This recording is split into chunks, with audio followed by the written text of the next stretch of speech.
മഴത്തോരു മുമ്പേടെ വരാൻ പോകുന്ന ഒരു അടിപൊളി എപ്പിസോഡിന്റെ റിവ്യൂ ആണ് കേട്ടോ ഇന്ന് പറയുന്നത്. അലീന അവസാനം കോടീശ്വരിയായി വൈജയന്തിയുടെ മുന്നിലേക്ക് തിരിച്ചു വരുന്ന അലീനയുടെ ആ ഒരു അടിപൊളി എപ്പിസോഡാണ് കേട്ടോ ഇന്ന് പറയാൻ പോകുന്നത്.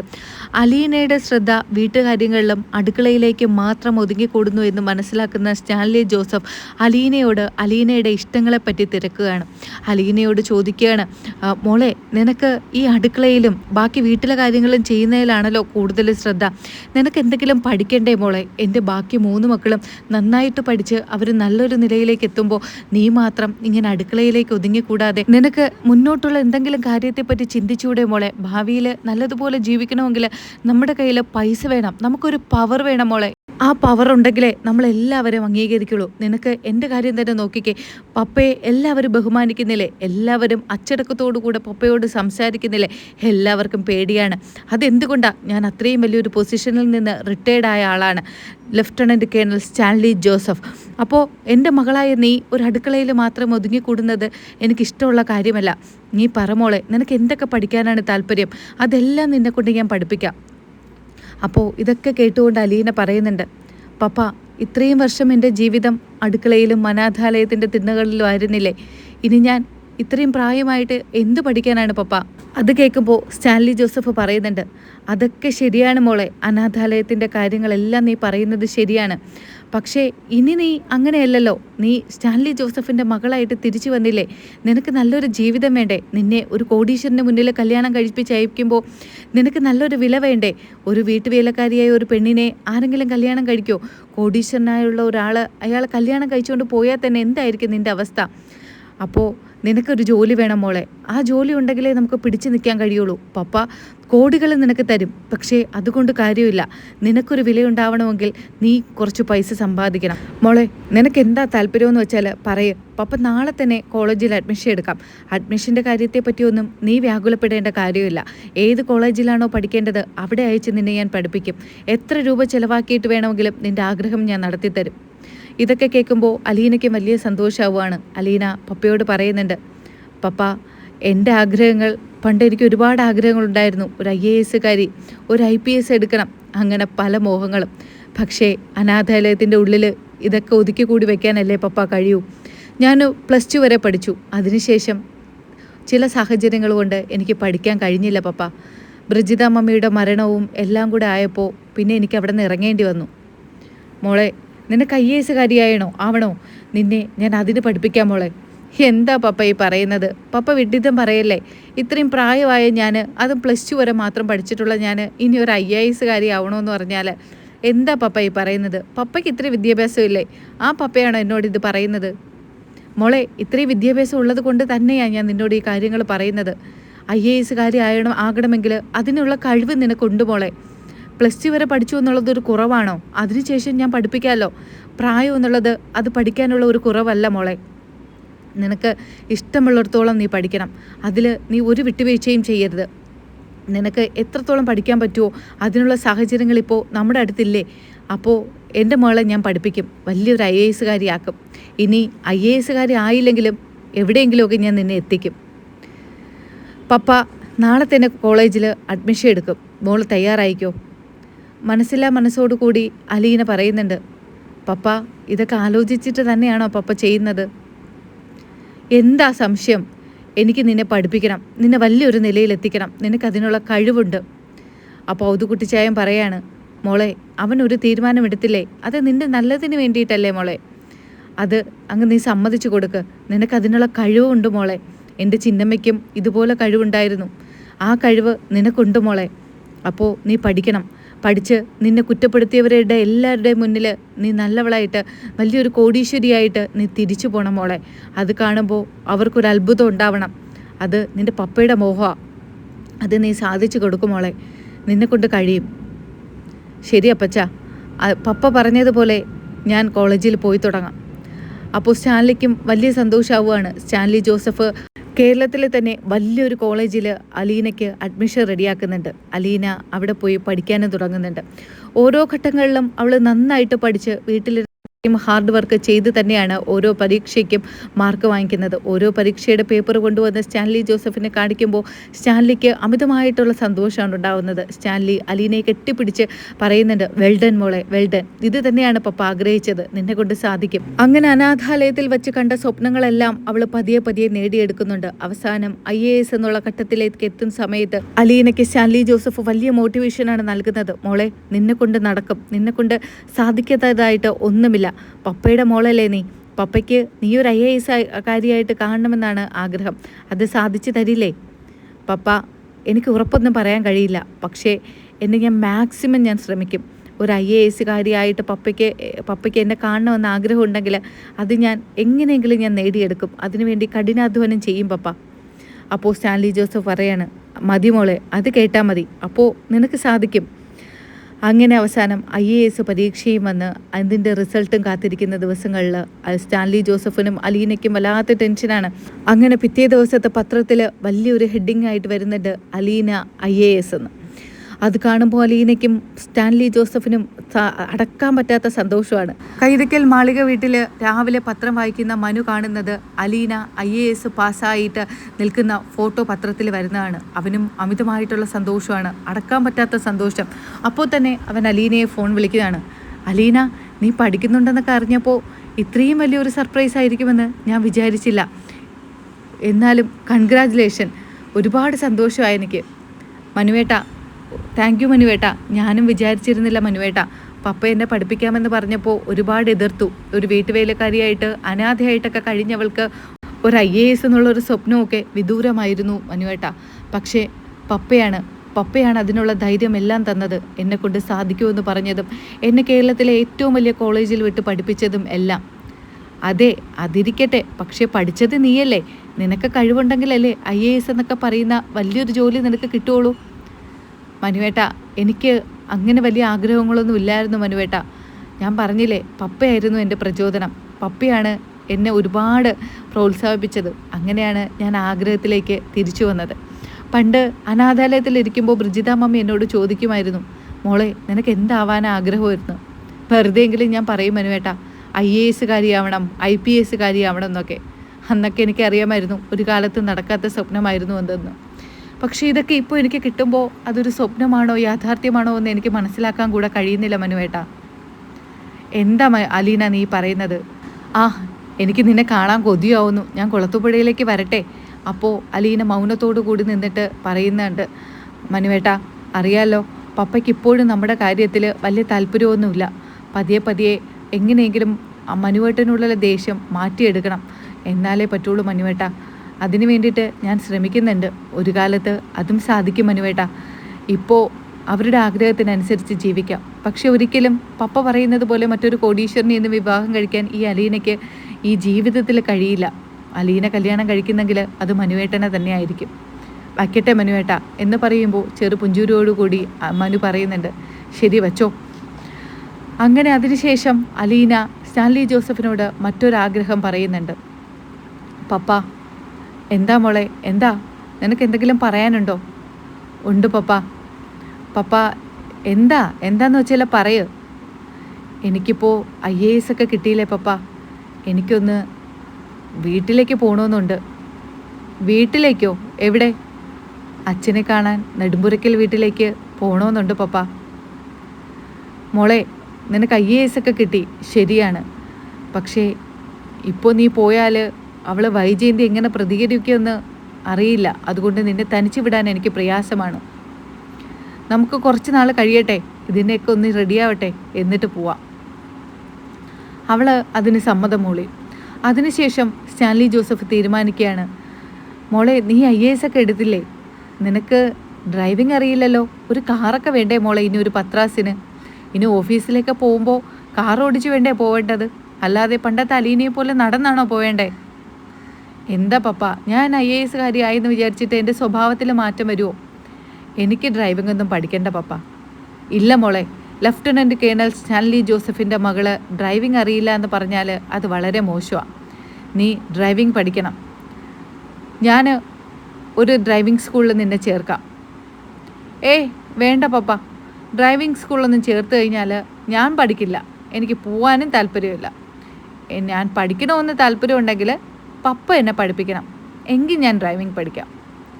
സ്റ്റാൻലി ജോസഫിനും ചിരി വരുന്നുണ്ട്. സ്റ്റാൻലി പറയുന്നുണ്ട്, ഇപ്പോഴും ആ പിടിവാശിക്ക് ഒരു കുറവുമില്ല. അപ്പോൾ അലീന പറയാണ്, സ്റ്റാൻലി ജോസഫിൻ്റെ മകളല്ലേ, പിന്നെ എങ്ങനെ കുറവ് വരാനാ? സ്റ്റാൻലി ചെറു പുഞ്ചിരിയോടുകൂടി അവളോട് പറയുന്നുണ്ട്, ശരി ശരി, നിൻ്റെ പിടിവാശി തന്നെ നടക്കട്ടെ, ഞാൻ തന്നെ പഠിപ്പിക്കാം. അങ്ങനെ സ്റ്റാൻലി ജോസഫ് അലീനയെ ഡ്രൈവിംഗ് പഠിപ്പിക്കുന്നുണ്ട്. വളരെ പെട്ടെന്ന് തന്നെ അലീന ഡ്രൈവിംഗ് പഠിക്കുന്നുമുണ്ട്. അങ്ങനെ അലീനയ്ക്ക് ഡ്രൈവിംഗ് ലൈസൻസും കിട്ടി. ലൈസൻസ് കിട്ടിയതിന് പിന്നാലെ തന്നെ സ്റ്റാൻലി ജോസഫ് അവൾ ആഗ്രഹിക്കാത്ത തരത്തിലുള്ള ഒരു വണ്ടി അവൾക്ക് സമ്മാനമായിട്ട് കൊടുക്കുകയാണ്. അത് കാണുമ്പോൾ അലീനയ്ക്ക് കണ്ണ് നിറയുകയാണ്. പപ്പ, എന്താ പപ്പ ഇത്? ഇതൊന്നും ഞാൻ ആഗ്രഹിച്ചതല്ല പപ്പ. നീ ആഗ്രഹിച്ചതല്ല, പക്ഷേ എനിക്ക് ആഗ്രഹമുണ്ട് എൻ്റെ മകള് പുതിയൊരു വണ്ടി ഓടിച്ച് എൻ്റെ മുന്നിൽ കൂടെ പോകണമെന്ന്, എന്നെക്കാളും വലിയവളായി മാറണമെന്ന് എനിക്ക് ആഗ്രഹമുണ്ട് മോളെ. അതുകൊണ്ടാണ് പപ്പ നിനക്കൊരു കാറ് വാങ്ങിയത്. നീ അത് കയറി ഒന്ന് ഓട്ടിച്ചേ, പപ്പ കാണട്ടെ. ഒട്ടും പ്രതീക്ഷിക്കാതെ കിട്ടിയ ഒരു കാറ്, അതും പപ്പ സമ്മാനമായിട്ട് തന്നത്. അവൾ വലിയ സന്തോഷത്തോടു കൂടി സ്റ്റാൻലി ജോസഫിൻ്റെ കാലുകൾ തൊട്ട് വന്ദിച്ച് സ്റ്റാൻലി ജോസഫിൻ്റെ കൈകളിൽ നിന്നും ആ കീ വാങ്ങി അവൾ കാറിൽ കയറുകയാണ്. അലീന കാർ ഓട്ടിക്കുന്നത് കാണുമ്പോൾ സ്റ്റാൻലി ജോസഫിൻ്റെ കണ്ണുകൾ നിറയുന്നുണ്ട്. അലീനയ്ക്കും തൻ്റെ പപ്പയുടെ മാറ്റവും തൻ്റെ പപ്പയ്ക്ക് തന്നോടുള്ള സ്നേഹവും ഒക്കെ അറിയുമ്പോൾ അലീനയും കാറിലിരുന്ന് കരഞ്ഞു പോകുന്നുണ്ട്. തിരിച്ച് ഒരു റൗണ്ട് ആ വീട് മൊത്തവും കറക്കി കഴിഞ്ഞതിന് ശേഷം അലീന പുറത്തിറങ്ങുമ്പോൾ സ്റ്റാൻലി കൈകൾ കൊട്ടിക്കൊണ്ട് അലീനയെ വരവേൽക്കുകയാണ്. നന്നായി മോളെ, വെൽഡൻ, നിനക്ക് സാധിക്കും. അപ്പോൾ അലീന വീണ്ടും ആഗ്രഹം സ്റ്റാൻലി ജോസഫിനോട് പറയുന്നുണ്ട്. പപ്പ, ഇപ്പോൾ പപ്പയുടെ ആഗ്രഹം പോലെ IAS കാരിയായി കാർ ഡ്രൈവിംഗ് പഠിച്ചു. ഇനി ഈ കാർ ഓടിച്ച് ഞാനൊന്ന് നെടുമ്പുരക്കൽ വീട്ടിലേക്ക് പോയിട്ട് വരട്ടെ പപ്പ. പപ്പയ്ക്ക് ഇനി പേടി കാണില്ലല്ലോ? ഇല്ല മോളെ, പക്ഷേ പപ്പയും കൂടെ നിന്നോടൊപ്പം വരാം. ശരി പപ്പ, പക്ഷേ അമ്മ പപ്പയെ കാണണ്ട. ഇപ്പോൾ കണ്ടു കഴിഞ്ഞാൽ എന്തായിരിക്കും സ്ഥിതിയെന്ന് എനിക്ക് പറയാൻ കഴിയില്ല. നമുക്ക് പോവാല്ലേ പപ്പ എന്ന് പറഞ്ഞ് സ്റ്റാൻലി ജോസഫിനോട് അനുവാദം വാങ്ങി പിറ്റേന്ന് രാവിലെ തന്നെ സ്റ്റാൻലിയും അലീനയുമായിട്ട് നെടുമ്പുരയ്ക്കൽ വീട്ടിലേക്ക് പോവുകയാണ്. വീടിൻ്റെ മുറ്റത്ത് ഒരു വലിയൊരു കാറ് വന്ന് നിൽക്കുന്നത് കാണുമ്പോൾ ആദ്യം പുറത്തേക്ക് ഇറങ്ങി വരുന്നത് വൈജയന്തിയാണ്. ആ കാറ് കാണുമ്പോൾ അവൾ വല്ലാതെ ഇങ്ങനെ നോക്കുകയാണ്. ഇതാരായിരിക്കും രാവിലെ തന്നെ വീടിന് മുറ്റേക്ക് വന്നിരിക്കുന്നത്, അതും ഇത്രയും വലിയൊരു വണ്ടിയൊക്കെ ഓടിച്ച്? അതിനകത്തൊരു സ്ത്രീയാണല്ലോ ഇരിക്കുന്നത്. അലീന ഗേറ്റ് തുറന്ന് കാർ അകത്തേക്ക് കയറ്റി. അലീനയാണ് ഈ കാർ ഓടിച്ച് വരുന്നതെന്ന് കാണുമ്പോൾ വൈജയന്തി അങ്ങനെ ഷോക്കായി നിൽക്കുന്നുണ്ട്. അലീന പതിയെ കാർ പോർച്ചിലേക്ക് കാർ നിർത്തിയതിന് ശേഷം അവിടെ നിന്ന് ഇറങ്ങുകയാണ്. വീടിൻ്റെ പടിയിലേക്ക് കയറുമ്പോൾ വൈജയന്തി ഫ്രണ്ടിൽ തന്നെ നിൽക്കുന്നുണ്ട്. അലീന വിചാരിക്കുന്നത് അവളെ നേർക്ക് കാണുന്ന മാത്രയിൽ തന്നെ വൈജയന്തി അവളെ അവിടെ നിന്ന് ഓടിക്കും, ഇല്ലെങ്കിൽ എന്തെങ്കിലും പറഞ്ഞ് കരയിപ്പിക്കും, ഇല്ലെങ്കിൽ ആ കവിളിൽ ഒരു അടിയെങ്കിലും കൊടുക്കും. പക്ഷേ അലീനയുടെ ആ ഒരു വസ്ത്രവും വരക്കവും ഒക്കെ കാണുമ്പോൾ വൈജയന്തി അന്തളിച്ച് നിൽക്കുകയാണ്, എന്ത് ചെയ്യണമെന്നറിയാതെ. അലീന ഇപ്പോൾ പഴയ അലീന അല്ല എന്ന് ഇടയ്ക്ക് ബബിത പറയുന്നത് കേട്ടു. തന്നെക്കാളും വലിയ സ്വത്തുക്കളുടെ ഉടമയാണ് അലീനയെന്നും പറയുന്നത് കേട്ടു. അപ്പോൾ അത് സത്യമായിരുന്നോ എന്നിങ്ങനെ ഒരു നിമിഷം വൈജയന്തി ഓർക്കുന്നുണ്ട്. മാഡത്തിന് സുഖമാണോ എന്ന് അലീന ചോദിക്കുമ്പോൾ തിരിച്ചൊരു ഉത്തരവും പറയാനില്ലാതെ വാ അടച്ച് നിൽക്കുകയാണ് വൈജയന്തി. ആരാ വന്നിരിക്കുന്നതെന്ന് അറിയാൻ വേണ്ടിയിട്ട് ബബിത പുറത്തേക്ക് ഇറങ്ങി വരുന്നുണ്ട്. അലീനയെ കാണുമ്പോൾ ഓടിച്ചെന്ന് കെട്ടിപ്പിടിച്ച് കരയുന്നുണ്ട്. അലീന ചേച്ചി, എത്ര വർഷമായി അലീന ചേച്ചിയെ കണ്ടിട്ട്? അന്ന് അലീന ചേച്ചി ഇവിടെ നിന്ന് ഇറങ്ങി പോകുമ്പോൾ എന്തായിരുന്നു അലീന ചേച്ചിയുടെ അവസ്ഥ? ഇപ്പോൾ വലിയൊരു കോടീശ്വരിയായിട്ട് IAS പാസ്സായി അലീന ചേച്ചി വന്നിരിക്കുന്നു. അലീന IAS, ചേച്ചി അഭിമാനം തോന്നുന്നു ചേച്ചി. വല്ലാതെ ദേഷ്യത്തോടു കൂടി ബബിതയുടെ നേർക്ക് ചീറി പാഞ്ഞു വരികയാണ് വൈജയന്തി. അപ്പോൾ വൈജയന്തി എടുത്ത് ബബിത പറയുകയാണ്, അമ്മയ്ക്ക് എന്ത് തോന്നുന്നു? അമ്മ അന്ന് ഇവിടുന്ന് അടിച്ചോടിച്ചില്ലായിരുന്നെങ്കിൽ ഇന്നും ഈ നെടുമ്പുരക്കൽ വീടിൻ്റെ വേലക്കാരിയായിട്ട് നമുക്ക് ഭക്ഷണമൊക്കെ വച്ച് വിളമ്പി അലീന ചേച്ചി ഇവിടെ കിടക്കില്ലായിരുന്നോ? അന്നമ്മ അടിച്ചോടിച്ച് വിട്ടത് എന്തായാലും നന്നായി. ഏതോ വലിയ കൈകളിലാണ് അലീന ചേച്ചി എത്തിയത്. അതുകൊണ്ടല്ലേ ഇന്ന് അലീന ചേച്ചി IAS ആയി പഠിപ്പിച്ചതും ഒരു IAS കാരിയായിട്ട് മാറ്റിയതും ഇന്നിതാ കാർ ഡ്രൈവിംഗ് വരെ പഠിച്ച് ഇത്രയും വലിയൊരു കോടീശ്വരിയാക്കി മാറ്റിയതും. നന്നായി അമ്മേ, അമ്മ ചെയ്ത ഏറ്റവും നല്ലൊരു കാര്യമായിരുന്നു അന്ന് അമ്മയെ നമ്മളെല്ലാവരും കുറ്റപ്പെടുത്തി. പക്ഷേ ഇപ്പോൾ ആലോചിക്കുമ്പോൾ അമ്മയോട് ഒരുപാട് നന്ദിയുണ്ട്. വല്ലാതെ ദേഷ്യത്തോടു കൂടി പല്ലുകൾ കടിച്ചമർത്തി വൈജയന്തി റൂമിലേക്ക് കയറി പോവുകയാണ്. അലീനയുടെ ശബ്ദം കേൾക്കുമ്പോൾ മുകളിൽ നിന്ന് രോഹിത്തും കൃഷ്ണമോളും ഓടി വരുന്നുണ്ട്, അലീനയെ കെട്ടിപ്പിടിക്കുകയാണ്. അലീനയോട് വിശേഷങ്ങൾ ചോദിക്കുന്നുണ്ട്. അലീന ചേച്ചി സുഖമാണോ ചേച്ചിക്ക്? അപ്പോൾ അലീന പറയുന്നുണ്ട്, സുഖം മോളെ, സുഖം. എന്താടി പ്രത്യേകിച്ച് പറയാനിരിക്കുന്നേ? എന്നും നിങ്ങൾ ഫോൺ വിളിച്ച് സംസാരിക്കുന്നതല്ലേ? രോഹിത്തെ മോനെ പറയടാ. ചേച്ചി, എനിക്ക് ചേച്ചിയെ കാണുമ്പോൾ വല്ലാത്ത അഭിമാനം തോന്നുന്നു ചേച്ചി. എൻ്റെ സ്വന്തം ചേച്ചിയാണല്ലോ ഇത്, IAS കാരി അലീന. എൻ്റെ സ്വന്തം അമ്മ പ്രസവിച്ച ചേച്ചി, എൻ്റെ കൂടെപ്പിറപ്പ്. വടാ മോനെ, ഒന്ന് പതുക്കെ പറയ്. നിങ്ങൾക്ക് 3 പേർക്കും അറിയാം, പക്ഷേ ഈ വീട്ടിൽ അമ്മയ്ക്കറിയില്ല എന്നുള്ള കാര്യം ഓർമ്മ വേണം. അമ്മ ഇതറിഞ്ഞാൽ എങ്ങനെയായിരിക്കും പ്രതികരിക്കുക എന്ന് നിങ്ങൾക്ക് അറിയാമല്ലോ. ഒന്ന് മതിയാക്കടാ. ശരി മോനെ, നിനക്ക് സുഖമല്ലേടാ? സുഖം ചേച്ചി, സുഖം. അച്ഛൻ എവിടെ? അച്ഛൻ പുറത്തു പോയിരിക്കുകയാണോ? ആ ചേച്ചി, അച്ഛൻ ഇപ്പോൾ വരും. അവരോട് സംസാരിച്ചുകൊണ്ട് നിൽക്കുന്ന സമയത്ത് തന്നെ ഒരു കാർ വീട്ടിൻ്റെ അകത്തേക്ക് കയറി വരുന്നുണ്ട്. അവൾ ഓടി പുറത്തേക്ക് ഇറങ്ങുമ്പോൾ അത് ബാലചന്ദ്രനാണ്. ബാലചന്ദ്രൻ കാറിൽ നിന്ന് ഇറങ്ങുന്നതിന് മുന്നേ ഓടിപ്പാഞ്ഞ് ബാലചന്ദ്രൻ്റെ അടുത്തേക്ക് അച്ഛാ എന്ന് വിളിച്ച് ചെല്ലുന്നുണ്ട്. ബാലചന്ദ്രനും ആ ഒരു വിളി കേൾക്കുമ്പോൾ, വർഷങ്ങൾക്ക് ശേഷം അലീനയുടെ വിളി കാതിലിങ്ങനെ മുഴങ്ങി കേൾക്കുമ്പോൾ കണ്ണ് വല്ലാതെ നിറഞ്ഞ് മോളെ എന്ന് തിരിച്ച് വിളിക്കുകയാണ്. മോളെ, നിനക്ക് സുഖമാണോ? എത്ര നാളായി മോളെ നെടുമ്പുരക്കൽ വീട്ടിൽ നിന്നുണ്ട് നീ അച്ഛാ എന്ന് വിളിക്കുന്നത് കേട്ടിട്ട്? അച്ഛനെല്ലാം അറിഞ്ഞില്ലേ? ആ, അറിഞ്ഞു മോളെ. അച്ഛൻ ഒരുപാട് സന്തോഷമായി. അന്ന് അച്ഛൻ ആ കാര്യങ്ങൾ ചെയ്തപ്പോൾ നിനക്ക് വിഷമിച്ചിട്ടുണ്ടായിരിക്കും ഒരുപാട്. പക്ഷേ അച്ഛൻ ഇന്ന് അഭിമാനിക്കുന്നു മോളെ.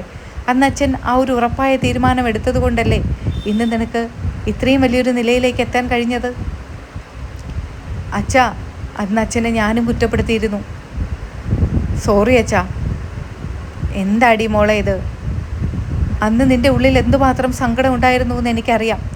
നെടുമ്പുരക്കൽ വീട്ടിൽ നിന്ന് നിൻ്റെ അനിയന്മാരെയും അനിയത്തിമാരെയൊക്കെ പറിച്ചെടുത്ത് നിന്നെ മറ്റൊരിടത്തേക്ക് കൊണ്ടിടുമ്പോൾ നീ വിചാരിച്ചിരുന്നത് അച്ഛൻ നിന്നെ എവിടെയൊക്കെയോ വലിച്ചെറിഞ്ഞു കൊണ്ട് കളഞ്ഞു, ആ ഒരു ഭാരം തലയിൽ നിന്ന് ഒഴിവാക്കി എന്നല്ലേ? അല്ല അച്ഛാ, എനിക്കറിയാം എൻ്റെ അച്ഛൻ എനിക്ക് ദ്രോഹം വരുന്ന ഒരു കാര്യങ്ങളും ചെയ്യില്ല എന്ന്. എൻ്റെ പപ്പയെ കണ്ടെത്തി ഏൽപ്പിക്കേണ്ട കൈകളിൽ തന്നെയല്ലേ അച്ഛൻ ഏൽപ്പിച്ചത്. അച്ഛനോട് എനിക്ക് എത്ര നന്ദി പറഞ്ഞാലും മതിയാവില്ല അച്ഛാ. അച്ഛാ, അമ്മ ഇപ്പോഴും അച്ഛനോട് വഴക്ക് കൂടാറുണ്ടോ? അതിന് മാത്രം ഒരു കുറവുമില്ല മോളെ. അവൾ സമയാസമയം തരേണ്ടത് തരുന്നുണ്ട്. അലീനയോട് വല്ലാതെ സ്നേഹത്തോടു കൂടി ബാലചന്ദ്രൻ സംസാരിക്കുന്നത് കേൾക്കുമ്പോൾ വൈജയന്തി ഓടി ബാലചന്ദ്രൻ്റെ അടുത്തേക്ക് വരികയാണ്. എന്നിട്ട് വൈജയന്തി പറയുന്നുണ്ട്, ഇവൾ IAS കാരിയായി, വലിയ കോടീശ്വരിയായി. ഇതിൻ്റെ പിറകിലും വൃത്തികെട്ട കൈകളാണോ ബാലചന്ദ്ര? നിങ്ങളാണോ ഈ പെണ്ണിനെ IAS കാരിയാക്കിയതും ഇത്ര വലിയ കോടീശ്വരിയാക്കിയതും? അന്ന് ഇവിടെ നിന്ന് പോയപ്പോൾ 10-17,000 രൂപയുടെ സാരിയും ലക്ഷക്കണക്കിന് രൂപയുടെ സ്വർണവും കൊടുത്തു വിട്ടതുപോലെ നിങ്ങൾ ഇടയ്ക്കിടയ്ക്ക് കാണാൻ പോകുമ്പോൾ അവൾക്ക് അതിനനുസരിച്ചുള്ള കാര്യങ്ങളെല്ലാം ചെയ്തു കൊടുക്കാറുണ്ടായിരുന്നോ? അല്ലാതെ ഇപ്പോൾ ഈ ഒരു വഴി പിഴച്ചവളെ ആരേറ്റെടുക്കാനാ? എത്ര വലിയ കോടീശ്വരനാ ഏറ്റെടുത്ത് ഇവളെ പഠിപ്പിക്കാനാ? ഇപ്പോഴോ വലിയൊരു കാറിൽ വന്നിരിക്കുന്നു. ഇതൊക്കെ ആര് ചെയ്യാൻ? ഇതിനൊക്കെ ആരും അറിയാതെ പണം മുടക്കുന്നത് നിങ്ങൾ തന്നെയാണോ ബാലചന്ദ്ര? ഇടയ്ക്കിടയ്ക്ക് വാരി കെട്ടിപ്പറക്കി അവളെ കാണാൻ പോവാറുണ്ടല്ലോ. അപ്പോൾ ഇതിൻ്റെ പിറകിലും നിങ്ങൾ തന്നെയായിരുന്നു അല്ലേ? നിങ്ങൾക്കിത് എന്തിൻ്റെ കേടാ ബാലചന്ദ്ര? ബാലചന്ദ്രൻ ദേഷ്യം കടിച്ചമർത്തി പിടിച്ചിട്ട് ഇങ്ങനെ ഉള്ളിൻ്റെ ഉള്ളിൽ പറയാതെ വച്ചിരുന്ന രഹസ്യങ്ങളെല്ലാം ഓരോന്നോരോന്നായിട്ട് എടുത്ത് നിരത്തി വൈജയന്തി അവിടെ വെച്ച് തല കുലിപ്പിക്കണം എന്ന് ബാലചന്ദ്രന് വല്ലാതെ ഇങ്ങനെ തോന്നുന്നുണ്ട്. ബാലചന്ദ്രൻ എന്നിട്ടും ആ ദേഷ്യമെല്ലാം കടിച്ചമർത്തി പിടിച്ചിട്ട് വൈജയന്തിയോട് അവസാനം ഒരു കാര്യം പറയുന്നുണ്ട്, നിൻ്റെ പഴയ കാമുകൻ. അത് കേൾക്കുമ്പോൾ വൈജയന്തി ഇങ്ങനെ തളർന്ന് വിറച്ച് കണ്ണുകളൊക്കെ നിറഞ്ഞ് ബാലചന്ദ്രനെ നോക്കുകയാണ്. നിങ്ങൾ എന്താ പറഞ്ഞത്? എൻ്റെ കാമുകനെന്നോ? നിങ്ങൾക്ക് എങ്ങനെ ഇത് പറയാൻ മനസ്സ് വന്നു? വൈജയന്തി, നീ എൻ്റെ മുന്നിൽ നിന്ന് പോകുന്നതാണ് നിനക്ക് നല്ലത്. ഞാൻ പഞ്ചപുച്ഛം അടക്കി മര്യാദയ്ക്ക് നിൽക്കാൻ ഞാൻ ശ്രമിക്കുകയാണ്. നീ അതിന് സമ്മതിക്കില്ല എന്ന് വെച്ചാൽ പിന്നെ ഞാൻ എന്താ ചെയ്യുക? നിന്നെ ഇവിടെ വച്ച് ഞാൻ നാണം കെടുത്തും. അതുകൊണ്ട് മാത്രം നീ മര്യാദയ്ക്ക് നിൽക്കുന്നതാണ് നിനക്ക് നല്ലത്. നിൻ്റെ 3 മക്കളുടെ മുന്നിൽ വെച്ച് നിൻ്റെ പഴയ ചരിത്രമൊന്നും ഞാൻ വലിച്ച് കീറണ്ടെന്നുണ്ടെങ്കിൽ നീ മര്യാദയ്ക്കിരുന്നു. ഇത് കേൾക്കുമ്പോൾ വൈജയന്തി വിറങ്ങലിച്ച് നടക്കാൻ പോലും വയ്യാത്തൊരവസ്ഥയിൽ അവിടെ തന്നെ ഇങ്ങനെ കുത്തിയിരിക്കുകയാണ്. അലീന അപ്പോൾ ബാലചന്ദ്രൻ്റെ മുഖത്തേക്ക് നോക്കുന്നുണ്ട്. അച്ഛാ എന്ന് വിളിക്കുമ്പോൾ ബാലചന്ദ്രൻ പറയാണ്, എത്രയെന്ന് വെച്ചാൽ മോളെ ഇതൊക്കെ കടിച്ചമർത്തി സഹിച്ച് നിൽക്കുന്നത്? അവൾ സമ്മതിക്കില്ല എന്ന് വെച്ചാൽ ഞാൻ എന്ത് ചെയ്യാനാ? പല തവണ ഞാൻ എൻ്റെ മനസ്സിനോട് പറഞ്ഞ് പഠിപ്പിച്ചതാ വേണ്ട വേണ്ട വേണ്ട എന്ന്. പക്ഷേ അവൾ സമ്മതിക്കില്ല. അപ്പോൾ ബബിത ഓടിച്ചെന്ന് വൈജയോട് പറയുന്നുണ്ട്, അച്ഛൻ എന്തോ വിളിച്ച് പറഞ്ഞതാ, അമ്മയ്ക്ക് മിണ്ടാതിരുന്നൂടെയായിരുന്നു അമ്മേ? ആവശ്യമില്ലാത്ത കാര്യങ്ങളൊക്കെ എന്തിനാ അമ്മ പറയിപ്പിക്കുന്നത്? പോട്ടെ. അപ്പോഴും വൈജയന്തിയുടെ ഉള്ളിൽ എന്തോ സംശയങ്ങളുണ്ട്. വൈജയന്തി അവിടെ നിന്ന് എണീറ്റ് പുറത്തേക്ക് പോവാണ്. ആ കാറിൽ ആരായിരിക്കും ഇരിക്കുന്നതെന്നറിയാൻ. അവൾ അടുത്തേക്ക് ചെല്ലും തോറും സ്റ്റാൻലി ജോസഫിൻ്റെ മനസ്സിങ്ങനെ പടപടാന്നിടിച്ചുകൊണ്ടിരുന്നു. അവൾ അടുത്തേക്ക് വരരുതേ എന്നുള്ള പ്രാർത്ഥനയായിരുന്നു സ്റ്റാൻലി ജോസഫിന്. പക്ഷേ വൈജയന്തി അടുത്തേക്ക് വരുമ്പോൾ അവിടെ ആരോ ഇരിക്കുന്നുണ്ടെന്ന് നമുക്ക് മനസ്സിലാവുന്നുണ്ട്. പെട്ടെന്ന് തന്നെ പുറകിൽ നിന്ന് കൃഷ്ണമോള് അമ്മേ എന്ന് വിളിക്കുകയാണ്. അപ്പോൾ വൈജയന്തി തിരിച്ച് അങ്ങോട്ടേക്ക് പോവുകയാണ്. മനസ്സിന് വല്ലാതൊരാശ്വാസമായിട്ട് സ്റ്റാൻലി ജോസഫ് അവളെ തന്നെ നോക്കിയിരിക്കുന്നുണ്ട്. പഴയ വൈജ എത്രയോ മാറിയിരിക്കുന്നു. ഇപ്പോൾ എന്തൊരു കോലമാണ് വൈജയന്തി. പഴയ ഉണങ്ങി നല്ല സുന്ദരിയായിട്ടുള്ള വൈജയന്തി ഇപ്പോൾ ആകെ വീർത്ത് തടിച്ച് വൈജയന്തിയുടെ ആ ഒരു കോലമേ മാറിപ്പോയി. പക്ഷേ ബബിതയെ കാണുമ്പോൾ സ്റ്റാൻലി ജോസഫിന് പഴയ വൈജയെ ഓർമ്മ വരുന്നുണ്ട്. പഴയ സുന്ദരിയായ വൈജയന്തി, ആ ഉണക്ക ചുള്ളി പെണ്ണ് എന്നിങ്ങനെ മനസ്സിൽ വിചാരിക്കുകയാണ് സ്റ്റാൻലി ജോസഫ്. വൈജയന്തിയെ ഇത് തനി പകർപ്പ് തന്നെയാണ് ബബിത. അങ്ങനെ മനസ്സിൽ ഓരോ കാര്യങ്ങൾ ആലോചിച്ചുകൊണ്ടിരിക്കുമ്പോൾ അലീന അവരോടെല്ലാം യാത്ര പറഞ്ഞ് വീടിൻ്റെ പടിയിറങ്ങുന്നുണ്ട്. അപ്പോൾ കൃഷ്ണമോളും രോഹിത്തും ഓടി വന്ന് അവളെ കെട്ടിപ്പിടിച്ച് പറയുന്നുണ്ട്, ചേച്ചി ഒത്തിരി വർഷങ്ങൾക്ക് ശേഷമല്ലേ ചേച്ചി ഇങ്ങോട്ടേക്ക് വന്നത്? ഒരു 2 ദിവസം ഇവിടെ താമസിച്ചിട്ട് പോയാൽ മതി ചേച്ചി. ചേച്ചിക്കിപ്പോൾ കാറൊക്കെ ഓടിക്കാൻ അറിയാമല്ലോ, സ്വന്തമായിട്ട് കാറും ഉണ്ട്. അപ്പോൾ പിന്നെ ചേച്ചിക്ക് ഇഷ്ടമുള്ളപ്പോൾ പോയാൽ മതിയല്ലോ ചേച്ചി. അപ്പോൾ അലീന പറയുന്നുണ്ട്, അയ്യോ അത് പറ്റില്ല മോളെ, പപ്പ അവിടെ ഇരിക്കുകയില്ലേ, പപ്പയ്ക്ക് അതിഷ്ടാവില്ല. ചേച്ചി ഒരു ദിവസം വരാം. ശരി ചേച്ചി, പപ്പയെ കൂടുതൽ ഇനി ബോറടിപ്പിക്കണ്ട. ചേച്ചി പൊയ്ക്കോ. ചേച്ചി ഇടയ്ക്കൊക്കെ വിളിക്കുമ്പോൾ ഓടി വരണം കേട്ടോ. അതിനെന്താടി, നിങ്ങൾ ഒരു കോള് ചെയ്താൽ മതി, ചേച്ചി അപ്പോൾ ഇവിടെ പാഞ്ഞെത്തില്ലേ. ചെറുപുഞ്ചിരിയോടുകൂടി കൃഷ്ണമോള് തലയാട്ടി. രോഹിത്തിനോടും ബബിതയോടും കൃഷ്ണമോളോടും ബാലചന്ദ്രനോടും എല്ലാം യാത്ര പറഞ്ഞ് നിറഞ്ഞ കണ്ണുകളോടുകൂടി അവൾ ആ വീട്ടിൻ്റെ പടി ഇറങ്ങുന്നുണ്ട്. പക്ഷേ ആ പഴയ അലീനയായിട്ടല്ല, IAS അലീനയായിട്ട്. അപ്പോൾ ഈ ഒരു എപ്പിസോഡ് നിങ്ങൾക്ക് ഇഷ്ടമായി എങ്കിൽ ഈ ഒരു എപ്പിസോഡ് ലൈക്ക് ചെയ്യാനും ചാനൽ സബ്സ്ക്രൈബ് ചെയ്യാനും മറക്കരുത്. ഇനി മഴതോരും മുമ്പയുടെ പുതുപുത്തൻ വിശേഷങ്ങളുമായി ഉടനെ കാണും വരയ്ക്കും. ബൈ.